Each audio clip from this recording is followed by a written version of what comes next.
Générique.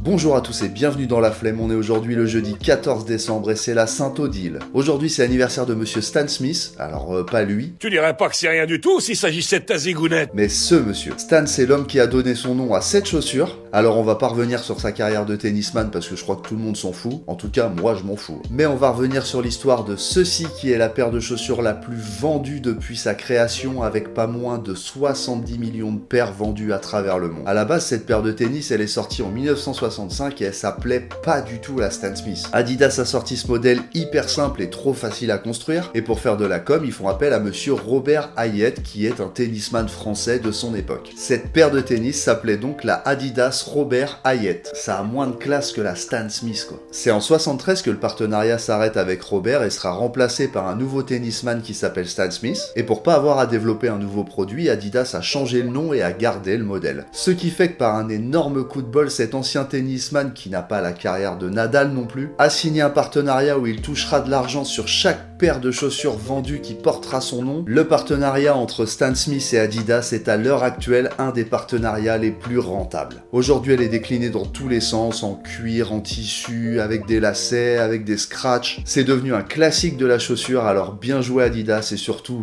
bien joué Stan Smith. C'est le moment de la suggestion musicale du jour. C'est un morceau que ma pote Priscilla m'a envoyé il y a quelques mois, je le kiffe de ouf. Aujourd'hui, ce sera le titre Are You Down de Just Josh. Comme tous les jours, ce titre est désormais disponible dans la playlist Suggestions musicales que vous pouvez retrouver sur la chaîne YouTube de Latas TV et profites-en pour t'abonner.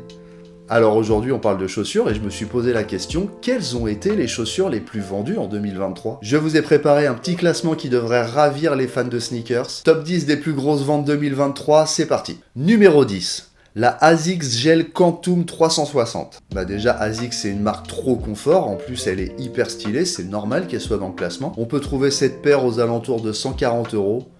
Voilà.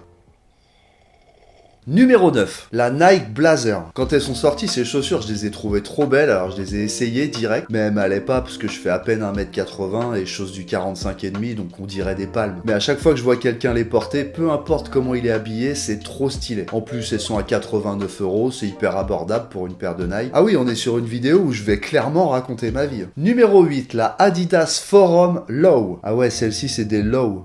Des chaussures basses quoi. Oh, la résurgence des chaussures des années 90 à tout prix.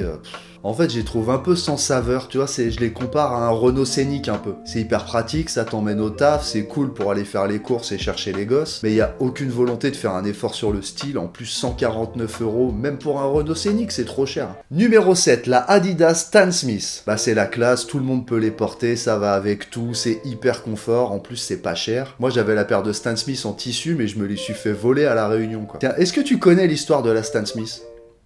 Bah en fait l'histoire de la Stan. Numéro 6, Nike Air Max 90. Waouh, alors là il y a trop de trucs à dire. Mais j'en ai jamais eu, on en voit partout, elle vaut minimum 160 € et il faut qu'on avance dans le classement. Numéro 5, la Nike Air Jordan 1 Retro. Cette paire de chaussures est magnifique. Elle existe dans toutes les couleurs et sur le site de Nike tu peux même la personnaliser et faire ta propre Jordan 1. Et pour être honnête avec toi, j'adore cette paire de chaussures, je la trouve universelle, elle va avec tout. Et je l'aime à tel point que ça...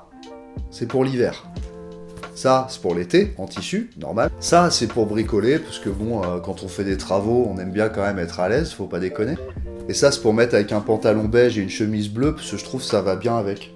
Et je les trouvais cool quand elles sont sorties. Tu l'auras compris, c'est ma paire de chaussures préférée du classement. Elle est pour moi indémodable et je vous parlerai du partenariat avec Michael Jordan sur un autre épisode. Numéro 4, la New Balance 327. Bon alors elle, je comprends pas pourquoi c'est un numéro 4. Déjà j'en ai jamais vu en vrai et en plus en photo elles sont pas belles. En même temps j'ai des goûts pas du tout original. Tiens, je vais vous faire un échantillon des trucs que j'ai dans ma vie qui peut refléter à quel point je suis original ou chiant. Mes chaussures, mes jeans, mes caleçons, ma voiture, mon ordinateur, mon téléphone, donc je suis un homme qui n'a aucune originalité, c'est normal que je n'aime pas ces chaussures-là. Ah, elles valent 80 €. Bon, ça va en fait. Numéro 3, les Dunk Low. Oui, bah pareil que la Jordan 1, faut qu'on avance là, ça va être hyper long autrement. Numéro 2, les Converse All-Star. Là, on est sur un classique, un indémodable, pareil. Petite anecdote, ces chaussures étaient les chaussures que portait Michael Jordan au début de sa carrière. Ce modèle, il date des années 50, elles sont toujours aussi belles, en plus 80 €, c'est hyper abordable. Il paraît que t'es hyper à l'aise dedans, non, vraiment, c'est un classique,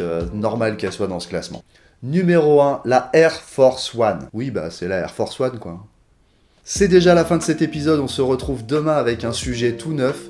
Très belle journée à toi, à demain.